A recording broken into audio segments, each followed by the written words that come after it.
Hebrews 11:1 po yan. Sabi diyan, ngayon ang pananampalataya ay siyang kapanatagan sa mga bagay na hinihintay, ang katunayan ng mga bagay na hindi nakikita. Sabi po sa NIV, now faith is confidence in what we hope for and assurance about what we do not see. So, yan po yung kahulugan ng pananampalataya. Sa New Living Translation, faith is the confidence that what we hope for will actually happen. It gives us assurance about things we cannot see. Ang pananampalataya ay ang pagtitiwala na mangyayari ang ating inaasahan at katiyakan tungkol sa mga bagay na hindi nakikita. Now, faith is a substance of hope, of things hoped for, the evidence of things not seen. So, yan po ang definition ng faith. Kung maghahanap ka ng kahulugan ng pananampalataya sa salita ng Panginoon, yan po ay nasa Hebrews 11 verse 1. Hebrews 11 at verse 1. At makikita po natin isang katagumpayan para isang magulang na kung makita niya ang kanyang mga anak ay sumusunod sa Panginoon, ay isang katagumpayan po yan, no? Na makikita natin. So, pero ang bagay na ito ay mahalaga, ang pananampalataya ay mahalaga. Isa pa pong ating titingnan ay ang pagsunod. Obedience. Obedience. Obedience.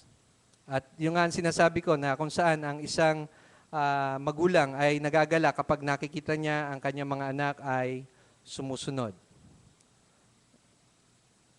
Doing what God asks of us reveals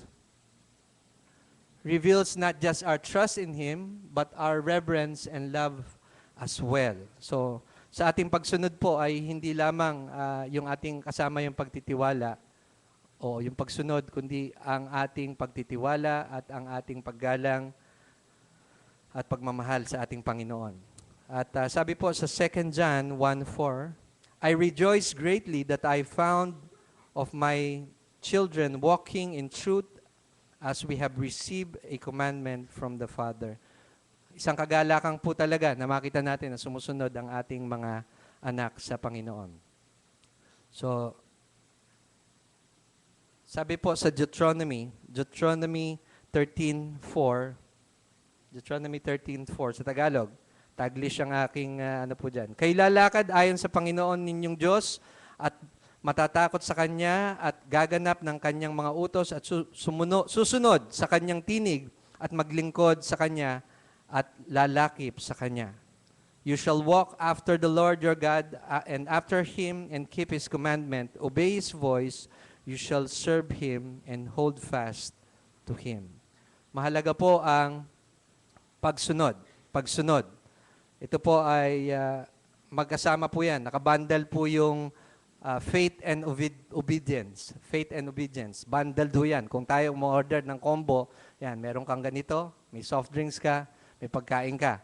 Pero yung faith and obedience ay combo po yan. Magkasama po lagi yan. At sabi rin sa Jeremiah 7:22, Jeremiah 7:22 and 23,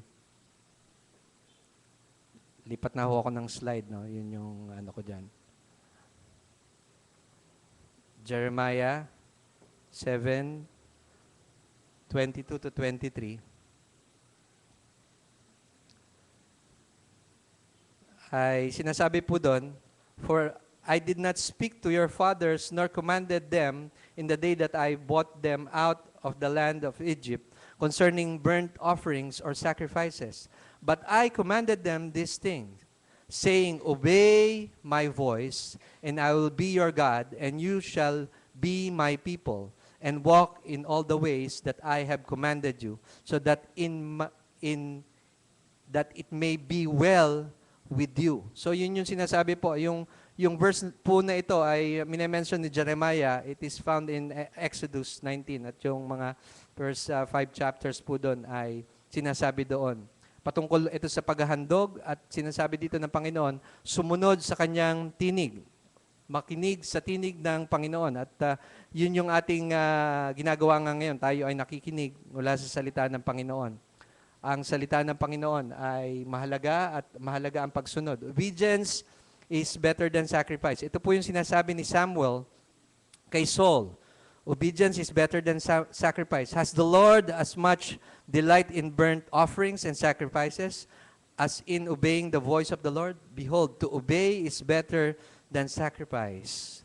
Sa 1 Samuel 15:22 po yung sinasabi ko. 1 Samuel 15:22. Hindi ko na ho nailagay yata sa slides.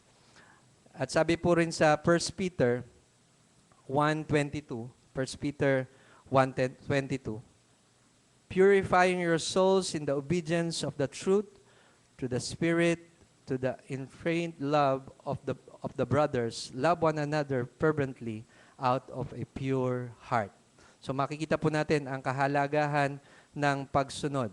Ang pagsunod at ang pananampalataya ay mahalaga. We need to focus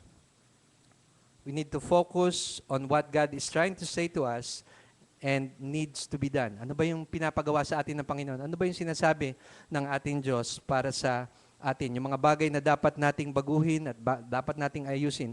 Kung itong sinasabi sa atin ng Panginoon, tayo ay patuloy na sumunod at manampalataya.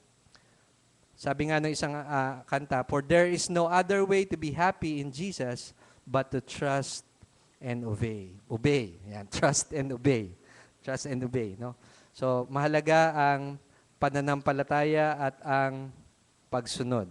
Kaya't nawa, sa umagang ito ay patuloy na magkaroon ng pag-i-steer ang Panginoon sa ating mga puso para tayo ay sumunod at magkaroon ng pananampalataya. Sumunod at magkaroon ng pananampalataya. Ang Panginoon ang pumipili po at sa bawat kapanahunan ang Diyos ang pumipili ng kanyang mga lingkod at makikita po natin at ito yung ating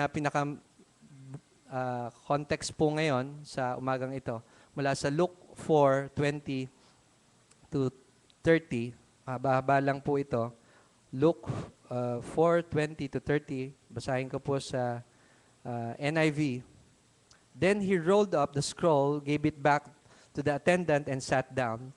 The eyes of everyone in the synagogue were fastened on him. He began saying to them, today the scripture is fulfilled in your hearing. All spoke well of him and were amazed at the gracious words that came from his lips. Isn't this Joseph's son? They asked. Jesus said to them, surely you will quote this proverb to me, physician, heal yourself, and you will tell me, do here in your hometown what we have heard that you did in Capernaum. Truly I tell you, he continued, no prophet is accepted in his hometown. I assure you that there were many widows in Israel in Elijah's time when the sky was shut for 3.5 years and there was severe famine in Israel in Elijah's time. When the sky was shut for 3.5 years and there was severe famine throughout the land. Yet Elijah was not sent to any of them, but to a widow in Zarephath, in the region of Sidon. And there were many in Israel with leprosy in the time of Elisha the prophet, yet not one of them was cleansed, only Naaman the Syrian. All the people in the synagogue were furious when they heard this. They got up, drove him out of the town, and took him to the brow of the hill on which the town was built, in order to throw him off the cliff. But he walked right through the crowd and went on his way. So makikita po natin dito sa istorya na ito na ang Panginoong Jesucristo ay ginanap niya ang salita ng Panginoon kasi po sa Israel ay merong upuan po doon na naka-reserve lamang para po doon sa Misaya. At doon umupo ang Panginoon at in-roll up niya yung scroll at nagalit sa kanya dito ang mga na nasa synagogue na yon sa Israel, sa ating Panginoon. At itong kanyang sinabi na no prophet is welcome doon sa kanyang hometown. Ang Panginoon ay tumitingin sa puso at ang Panginoon ay tumitingin sa puso natin sa umagang ito. Na welcome nga ba ang Panginoon sa ating buhay, sa ating pamilya? At dito ay pinapakita lamang ng Panginoon ang tumugon doon sa panawagan na yon. Sa panahon ng tagtuyot at ng drought, ng famine, ay isang balo na may isang anak, isang ina na kung saan ay tumugon upang mapaglingkuran ang lingkod ng Panginoon. At ang Diyos ang pumipili at nawa tayo ay mapabilang dito sa mga pinili ng Diyos na kung saan ay handang maglingkod, handang tumugon sa ninanais ng ating Diyos, handang gawin ang kalooban ng Panginoon sa bawat sitwasyon ng buhay.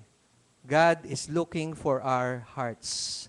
Yun ang tinitingnan ng Panginoon. Makita natin sa 1 Kings 17 at verse 7, yung istorya na yun, yung binabanggit ng ating Panginoong Jesucristo, na minention niya, binanggit niya doon sa mga taong nakikinig doon.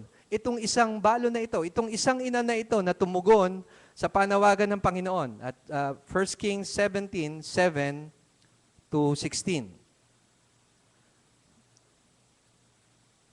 1 Kings 17:7. But after some time, the stream dried up because no rain had fallen in the land. The Lord spoke His word to Elijah, "Get up, go to Zarephath," which belonged to Sidon, and stay there. I've commanded a widow there to feed you. He got up and went to Zarephath. As he came to the town's entrance, a widow was gathering wood. He called to her, "Please bring me a drink of water." As she was going to get it, he called to her again, "Please bring me a piece of bread too." She said, "I solemnly swear, as the Lord your God lives, I didn't bake any bread. I have 1 handful of flour in a jar and a little oil in a jug. I've gathered wood. I'm going to prepare something for myself and my son so that we can eat and then die." Then Elijah told her, "Don't be afraid. Go home and do as you've said. But first make me a small loaf and bring it to me. Then prepare something for yourself and your son. This is what the Lord God of Israel says. Until the Lord sends rain on the land, the jar of flour will never be empty, and the jug will always contain oil." She did what Elijah had told her. So she, Elijah, and her family had food for a long time. The jar of flour never became empty, and the jug always contained olive oil, as the Lord has promised through Elijah. So makikita natin ang isang kalagayan dito netong ina na ito na kung saan ang kanyang anak ay naandun at sila ay nasa gitna ng tagtuyot at kahirapan at wala nang makakain, yun na lang ang natitira sa kanila, isang flour na naandun at saka yung jug of oil, yun na lang ang natitira dun sa kanila. Pero ang Panginoon ay gumawa ng himala sa kanilang sitwasyon. Gumawa ng himala ang Panginoon sa kanilang sitwasyon. At mahalaga po dito sa ating pinag-uusapan, no, mahalagang dapat natin tandaan mula dito sa mga talata na ating binabasa ay una, na ang pagsunod ay dapat walang pagkaantala. There is no delay in obedience. Dapat wala pong pagkaantala yung ating pagsunod sa ating Panginoon. At makikita rin natin ito sa buhay ni Elijah. Sabi doon sa 1 Kings 17:9 at 10, nung sinabihan siya ng Panginoon, "Ikaw ay pumunta doon sa Zarephath. Ikaw ay pumunta, magtungo ka doon." At siya ay bumangon at nagtungo nga. Nagtungo nga si Elijah. So makikita natin, yung pagsunod ay dapat walang pagkaantala. At sa buhay rin ni Abraham, makikita natin sa Genesis 22, 2-3, na siya ay madaling sumunod. No? Genesis 22, 2 and 3, and he said, "Take now your son, your only one, Isaac, whom you love, and go into the land of Moriah and offer him there for a burnt offering upon one of the mountains which I will name to you." And Abraham rose up early in the morning and saddled his ass and took 2 of his young men with him and Isaac his son. And he split the wood for the burnt offerings and rose up and went to the place of which God had told him. Makikita natin po dito, yung madaling pagsunod, hindi pag-aantala. Si Abraham, iniisip-isip ko po ito, no? Talagang nung sinabi ng Panginoon sa kanya, bigay mo sa akin ang kaisa-isa mong anak at i-offer sa akin. Parang napakabigat bilang isang ama o kung isang mang ina, ganun rin ang kanyang mararamdaman.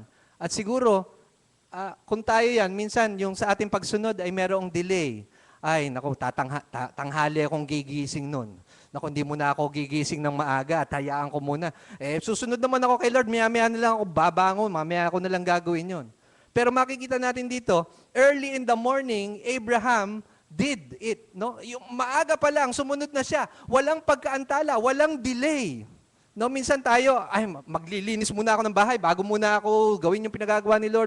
Marami tayong gustong gawin at minsan merong delay.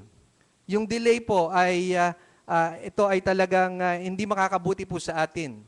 Nadidelay. At yung pagtugon ng Panginoon ay maaring mabagal rin para sa atin. Kaya mahalaga na tayo ay sumunod. Magkaroon po tayo ng instant obedience. No? Instant. No? Si Abraham ay madaling sumunod at nagawa niya nga ang ninanais ng Panginoon para sa kanyang buhay. So we need an instant obedience sa ating buhay. Sumunod tayo sa Panginoon. Pwede bang sabihin mo sa katabi mo, sumunod tayo. Yan, sumunod. No, minsan, matagal sumunod. Yung mga bata, pag inuutusan, ang tagal bago sumunod. No? Nay, pag nag-commercial po, ang ganda po kasi ng palabas eh. No? Minsan, hindi tayo makasunod kaagad. HBO yung pinapanood mo, walang commercial. Hindi ka makasunod. No, nawa tayo ay immediate yung pagsunod natin sa Panginoon. Pag itong sinasabi niya, gawin natin. At ganun rin, si Abraham, no, makikita rin natin doon sa magandang halimbawa si Abraham ng madaling sumusunod. At doon sa Genesis 17, ay makikita rin natin yung isang word na sinasabi doon na same day niya ginawa iyon. Same day. Nung sinabi ng Panginoon sa kanya, ginawa niya na rin kaagad. Ginawa niya rin kaagad sa Genesis 17:23. In the same day, even as God said to him. So ginawa niya, may pagsunod. At dito sa Genesis 22, may pagsunod. Mabilis siyang sumunod sa Panginoon. Nawa tayo ay mabilis na sumunod sa ating Panginoon at walang pagkaantala. Amen po ba? Walang pagkaantala sa ating pagsunod sa ating Panginoon at gawin natin kaagad. Do it quickly. Obedience is the fruit of faith, patience, the bloom on the fruit. Yun, sabi, quotation ni Christina Rossetti. So, early in the morning, ganun ang ginawa ni Abraham. He trusted the Lord at hindi siya nagpa-delay. At ganun rin, makikita natin sa buhay ni Elijah na siya ay sumunod. Sumunod kaagad siya. May pagsunod. At sa James 5:17 to 18, sinasabi doon, si Elijah ay kagaya rin natin. Kagaya rin natin, si Elijah. Elijah was a man like passion as we are, sabi doon. As he prayed earnestly that it might not rain, and that did not rain on the earth for the time of 3 years and 6 months. And he prayed again, and the heaven gave rain, and the earth caused its fruit to sprout. So makikita natin, si Elijah, kagaya rin natin. Kaya wag natin si Elijah yun eh, kaya madali siyang sumunod. Pero tayo, sinasabihan tayo ng Panginoon, ang pagsunod ay ngayon. Ang pagsunod ay hindi dapat maging mahirap para sa atin. Mahirap po bang sumunod sa Panginoon? May naalala akong talata. Mahirap po bang sumunod sa Panginoon? Pwede po kayong sumagot. Mahirap po bang sumunod sa Panginoon? Hello? Parang mahirap nga. Parang hindi tayo makasagot kaagad. Ang hirap nga yata. No, mahirap sumagot. Ito po, naalala ko lang ho itong talatang ito. 1 John 5. Samahan niyo po ako, 1 John 5. Ito po ang sinasabi doon. Sabi doon, sapagkat ang tunay na umiibig sa Diyos ay tumutupad sa kanyang mga utos. Hindi mahirap sundin ang kanyang mga utos. Sinasabi ni Juan. Hindi mahirap sumunod sa kanyang mga utos. Sa tanong na, madali bang sumunod sa Panginoon? Mahirap sumunod.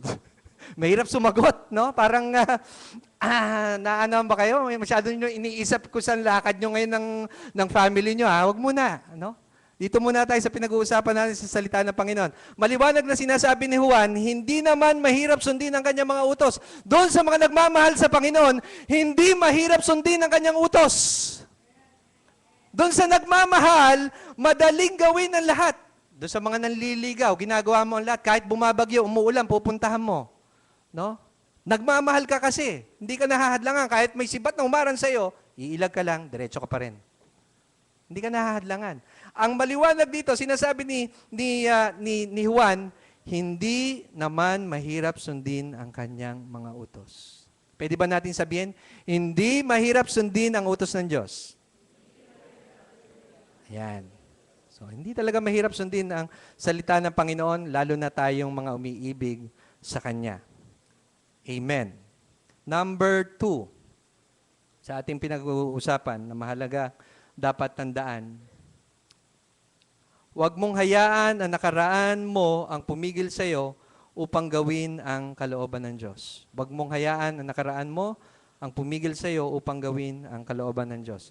Tingnan po natin sa 1 Kings 17:18 to 19. At tingnan lang po natin, no? Biglang merong isang lumitaw dito, mula dito sa mga talatang ito, patungkol dito sa babaeng ating pinag-uusapan. Nagkasakit ang kanyang anak, no? At namatay. Sabi doon ay nagkasakit ang kanyang anak at bigla itong namatay. Sabi sa verse 18, sabi doon,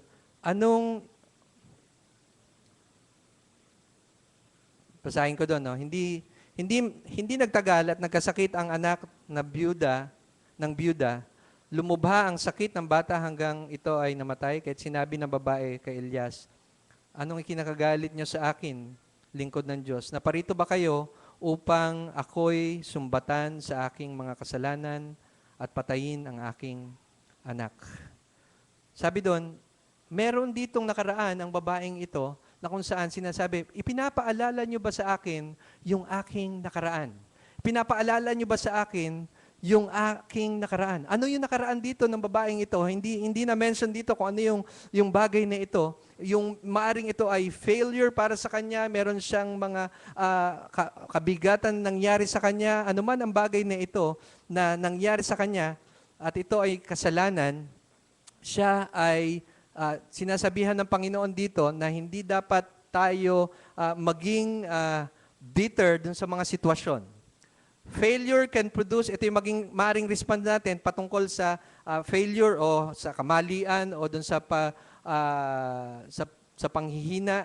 Sabi doon, failure can produce humility or cause you to be defensive. No, minsan defensive nga tayo doon sa mga pangyayari sa ating buhay. Bakit ba? Dinidepensahan mo kagad ang sarili mo. Ano ba itong ginawa mong ito? Ano ba ito? Bakit ganyan ka? Nagiging defensive ba tayo doon sa mga sitwasyon na kung saan ay lumalabas yung mga nangyari noong nakaraan? At nais po ng Panginoon na tayo ay makalayad. Kanina doon sa ating pananalangin po ay isa sa prayer doon kanina ay, the Lord will set us free. At nais ng Panginoon na tayo ay makalaya. Nais ng Panginoon na tayo ay maging malaya. Mula doon sa mga nakaraan, doon sa mga past failures natin, doon sa ating mga kawalan, doon sa lost na mga nangyari sa atin, the Lord wants to set us free mula dito sa mga bagay na ito. The Lord wants to set us free. At kung minsan tayo ay hino-hunt o kumbaga bumabalik yung mga nakaraan natin, no? Hinahabol tayo ng ating nakaraan at ito sinasabi at ito naman bumabalik ang mga bagay na ito. Kung ano man yung nangyaring ito at dito sa babaeng ito, he suffer loss or failure at maaaring ito naandun pa rin. ang Panginoon ay nais magpalaya sa atin sa umagang ito. Mula dun sa nakaraan, upang hindi tayo mahadlangan, upang makapaglingkod tayo sa Panginoon, upang makapaglingkod tayo. So, nawa ay hindi po tayo maging bitter, kundi maging better. Lagi natin naririnig yan. Ano pong pinagkaiba ng word na better and bitter? Yung I, yung sarili. I, laging ako. No? Yung I. Parang nakatuon lagi tayo sa sarili. Imbis na tumuon tayo sa Panginoon, tumitingin tayo dun sa ating sarili, nagkakaroon tayo ng self-pity. Ito, yung nangyari, nakaraan. Ayan, kapapanood mo ng teleserye, ayaw kuminis. No? Masyado ka pa rin affected, no? Dun sa mga bagay na nangyayari sa iyo. So, nawa, yung nakaraan na ito ay mabago mula sa salita ng Panginoon sa ating pagsunod at pananampalataya sa Kanya. The Lord wants to set us free. Galatians 5:1, it is for freedom that Christ has set us free. No, ang pagpapalaya ng Panginoon ay talagang available para sa atin. Sa kalayaan ay pinalalaya tayo ni Kristo. Magsitibay nga kayo at huwag kayong pasakop muli sa pamatok ng pagkaalipin. Huwag tayong magpaalipin, huwag na tayong balikan natin ang mga nakaraan na ito. Kung ang mga bagay na ito ay magpapahina sa atin upang hindi tayo makapagpatuloy, iwanan na natin yan. Bitiwan na natin ang mga nakaraan na yan at tayo ay magpatuloy sa ating Panginoon. Amen! Sabi mo sa katabi mo, magpatuloy ka. Yan. Huwag nating hayaan ang nakaraan talaga. Napigilan tayo at huwag tayong magpadaya sa kaaway. So, nawa tayo ay mag-respond ng tama sa umagang ito. Be better and not be bitter. Ikatlo, dito sa ating pinag-uusapan, no? Hindi pa huli ang lahat, kaya magpatuloy tayo sa ating Panginoon. Ikatlo po, maging bukas ang puso sa sinasabi ng Diyos kahit na mahirap ito at tumugon ng tama. Maging bukas po ang ating puso sa sinasabi ng Panginoon. At minsan, yung sa sinasabi ng Panginoon, mahirap para sa atin. Kanina na lang, tinatanong ko, mahirap ba sumunod sa Panginoon? Kruk, kruk, kruk, kruk, kruk, kruk. No? Parang wala, no? Deadma. Wala tayong response. Pero nawa sa umagang ito ay talagang, kung may sinasabi ang Panginoon sa atin, maging bukas ang ating puso, tumugon tayo ng tama. Sundin natin ang Panginoon. Kung ano man ang sinasabi niya para sa atin, tayo ay sumunod. At natanggap ng babaeng ito ang kagalingan ng kanyang anak at katugunan rin para doon sa kanilang pangangailangan. God provided for them sapagkat naging bukas ang puso ng babaeng ito sa kabila ng lahat. Naging bukas ang kanyang puso. Sabi doon, kung babalikan natin yung 1 Kings 17, sinasabi doon, the Lord prepared, naghanda ang Panginoon na kung mausap siya na ng tao at ang babaeng ito, ang ina na ang mother na ito, ang mom na ito, ang nanang na ito, ang kinausap ng Diyos, isang balo, kinausap ng Panginoon upang iparating ang probisyon para sa kanyang pamilya at naging bukas ang kanyang puso para dito. Nawa, maging bukas talaga ang puso natin para sa pakikinig at pagsunod. Tumugon po tayo ng tama. Sabi mo sa katabi mo, maging bukas ang puso mo. Yan. Maging bukas ang puso natin. No? Minsan pag yung sinasabi, gaya nito, sinasabi na ni Lord sa kanya o sinasabihan na ibigay mo sa akin at bigyan mo ako ng pagkain. No, mahirap minsan. Si Lord ba to? Wala na nga kaming makakain, bibigay ko pa. Get thee behind me, Satan! No? Minsan ganun pa sinasabi. No? Ganun sinasabi natin. Merong ipong isang babae na kung saan ay masyadong shopaholic. Shopaholic siya at talagang nagkalubog-lubog sila sa utang dahil doon sa credit card nga, swipe ng swipe dahil at pinagbawalan siya ng kanyang asawa nga na dito ka lang sa bahay, huwag kang lalabas, diyan ka lang. At yun ang sinasabi rin ng kanyang doktor na talagang tigilan na lang niya.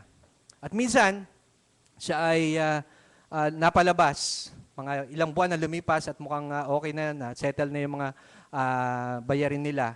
Napalabas itong babae na ito.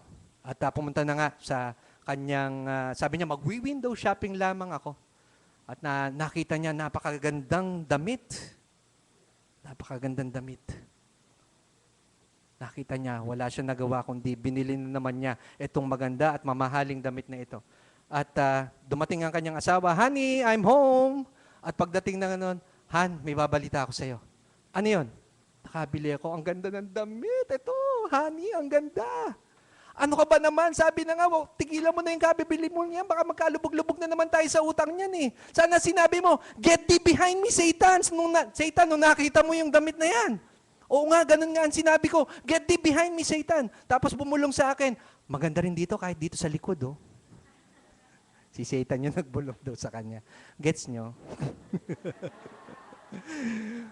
Binulong rin, maganda rin dito sa view dito, oh. O yan, sinasabi. Anyway, so, nawa, maging bukas ang puso natin sa sinasabi ng Panginoon. Give us a willing heart, O Lord, to obey you. Lord, bigyan mo kami ng puso na bukas para makinig at sumunod sa iyo. Gaya ni Elijah at gaya ng babaeng ito, ang ina na ito, na sumunod sa Panginoon. So makikita natin, the issue is not failure, but how we respond to it. Hindi yung mga nakaraan natin o hindi yung mga kapalpakan na nangyayari sa ating buhay, kundi paano ba tayo nagre-respond. Doon sa problema, ano ba yung respond mo dito? Ang respond mo ba ay mananali ka sa Panginoon o ikaw ay mananatili doon titingin sa sarili mo na ikaw ay ganito, wala kang kakayanan? Ano ang magiging respond natin sa lahat ng ito? So, the issue is how we respond doon sa mga situation na meron tayo ngayon. At nawa, bukas ang ating puso sa sinasabi ng Panginoon, handa tayong sumunod sa sinasabi niya. Ikaapat po, sa mahalagang dapat tandaan natin. At mabalik tayo sa 1 Kings 17:10, sinasabi ni Elijah dito sa babaeng ito, asking for a little water, kaunting tubig, bigyan mo ako ng kaunting tubig. Nung paalis na ang babaeng ito, ay ito naman ang naging kasunod na kahilingan niya. Bring me a piece of bread. Bring me a piece of bread. Bigyan mo ako ng tinapay. At sinasabi ng babaeng ito, wala nga kaming pagkain eh. Ang meron lang kami itong flour at saka itong oil na ito. At pagkatapos nga, magluluto ako at kakain kami at mamamatay na. Yun na yun. That's it. Wala na. Ito yung kanyang sitwasyon, yung kanyang kalagayan. At itong babae na ito, na kung iisipin natin, bilang isang nanay, na kung saan yung sa verse na ito, na hinihingi bilang nanay. Ito po, mga nanay. Di ba, alam po natin ang mga nanay talagang sobrang matiisin. Sabi nga nila, isusubo na lamang ay ibibigay pa dun sa kanilang mga anak. Ganon katindi ang pagmamahal ng mga nanay. At ito, si Elijah, humihingi ng tinapay. Yung kanilang nahuhuling pagkain, ibigay daw sa kanya. Napakasadista naman ito si Elijah. Tagtuyot na nga, taghirap na, ibibigay ko pa sa kanya, mamamatay na kami. Ano mangyayari na ito? Pero, ang babaeng ito, no, ay nabago ang kanyang pananaw dito sa pagkakataong ito. At merong gustong ituro sa atin ng Panginoon, sa bagay na ito. At ito yung point number 4 natin. Unahin ng Diyos higit sa lahat. Unahin ng Diyos higit. Put God first. Put God first. Unahin ang Panginoon. Ang Diyos ang mauna sa lahat ng bagay. Siya ang unahin natin. Siya ang unahin natin. The key dito sa miracle na naganap dito sa buhay ng babaeng ito at sa kanyang anak is yung kanyang pag-una sa Panginoon. Putting God first in her life. Ang issue po dito, hindi yung parang sadista na itong si Elijah, no? Kundi unahin ang Panginoon. Yung tamang tugon niya sa bagay na ito, ang naghatid ng miracle para sa kanyang sitwasyon at sa kanyang anak. Sabi sa Matthew 6:33, seek ye first the kingdom of God and His righteousness, and all these things shall be added unto you. Unahin muna ang Panginoon, higit sa lahat. Unahin natin. At ang Panginoon ang bahalang tumugon dito sa ating mga pangangailangan. Ang babaeng ito ay tumugon. Her response to Elijah was going to have a profound effect on her son. No? Merong effect po ito. yung kung ano man yung ating ginagawa ngayon, mga magulang, mga ina, mga nanay, mga tatay, meron po itong effect doon sa ating mga anak later on. Kung tayo ay sumusunod sa Panginoon, ganun ang magaganap rin para sa ating mga anak. What we sow today, ito yung matatanggap rin ng ating mga anak. Yung kanyang tugon dito, it has a great effect on her son. Bakit? Kung unahin niyang pakainin yung kanyang anak bilang ina, kasi ito magiging tugon natin nanay, ito talaga Unahin ko muna anak ko, bakit sino ka ba? Uunahin pa kita? Kararating mo lang dito Pero inuna niya yung prophet ng Panginoon, ang lingkod ng Diyos. At sabi, kung unahin niya yung kanyang anak, he dies. Mamamatay yung kanyang anak. Pero unahin niya yung prophet, he lives. Mabubuhay. Kung unahin, kung sino yung inuna natin, ano ba yung ating unang pinapakain sa ating mga buhay? Yung spirito o yung ating laman? No? Yung ating pinapakain lagi, it will grow. Yun. Kung ano yung inuuna natin bigyan ng pagkakataon at pansin, yun yung lalago sa ating mga buhay. Kaya unahin natin ang Panginoon. At makikita natin, yung provision ng Panginoon dumating sa babaeng ito at sa kanyang anak for 3.5 years, hindi naubos. No, yung flour, hindi naubos yung oil, laging meron. Nakakain si Elijah at yung kanyang anak. Dahil dito sa ina na ito, na tumugon ng tama at inuna ang Panginoon. Inuna ang Panginoon. At mahalaga ang bagay na ito para sa atin, sapagkat merong effect nga ito para sa ating mga anak. Kaya nawa maging tama ang ating tugon sa lahat ng ito. Right respond bilang mga magulang, gawin natin ang nararapat. At panghuli, na kung saan, sa ating pinag-uusapan, panghuling bagay dito, huwag matakot at manampalataya. At yun yung sinabi dito ni Elijah, no, doon sa verse 13, nung bago gawin ng babaeng ito, do not be afraid. Huwag kang matakot. Huwag kang matakot. At yun rin ang sinabi ng ating Panginoong Yesus sa Luke 8:50, no? Nang marinig ni Jesus ito, no, sinabi niya, huwag kang mag-alala, huwag kang matakot, manalig ka lamang. Huwag kang mag-alala, manalig ka. Huwag kang matakot, manalig ka. At nawa, tayo ay mapagtagumpayan natin yung takot. Kailangan ang takot ay mawala. Ang takot ay hindi umiral sa ating puso, kundi pananampalataya. Amen po ba? Pananampalataya ang umiral at hindi takot. Don't be afraid. Just only believe. Huwag tayong matakot. Manampalataya. Fear is never of God. Hindi nagmumula ang takot sa Panginoon sapagkat ang binigay niya sa atin hindi espiritu ng kaduwagan o takot kundi kapangyarihan ang binibigay sa atin ng Panginoon. Kapangyarihan, the spirit of might, no? Hindi timidity. Binibigay ng espiritu ng Panginoon ay kalakasan para sa atin. And Luke 8:50 nga, sabi doon, huwag kang mag-alala o huwag kang matakot, manalig ka. Pwede ba sabihin mo sa katabi mo yun? Huwag kang matakot, manampalataya ka. Minsan pa, doon naman sa kabila, huwag kang matakot, manampalataya ka. Yun nasa likod, sabihin mo, huwag kang matakot, manampalataya ka. Para namang tinatakot mo huwag kang matakot. Nawa, huwag tayong matakot kundi manampalataya tayo sa ating Panginoon. Ang God has called us not to worry but to trust Him, no? Tayo tinawag ng Diyos para hindi mag-alala kundi magtiwala sa Kanya. Yun yung sinasabi sa atin ng Panginoon. Overcome fear. Put Him first. Unahin ang Panginoon. At naniniwala ako, ganun rin ang nangyari kay Abraham. Doon sa pinagtagumpayan niya yung takot, no, doon sa Genesis 22, no, yung binasa natin 2 and 3, na kung saan nung si Abraham ihahandog ang kanyang anak, ihahandog ito. Palagay ko nung gabi na yon talagang pinagtagumpayan niya yung takot na yon. At ang babaeng ito, ganun rin. Pinagtagumpayan niya ang takot na ito. Ang ina na ito nagtagumpay doon sa takot. Nawa tayo mga nanay ay hindi madaling matakot. Amen po ba mga nanay? Parang kakonti ang nanay Huwag po tayo matakot mga nanay. Amen.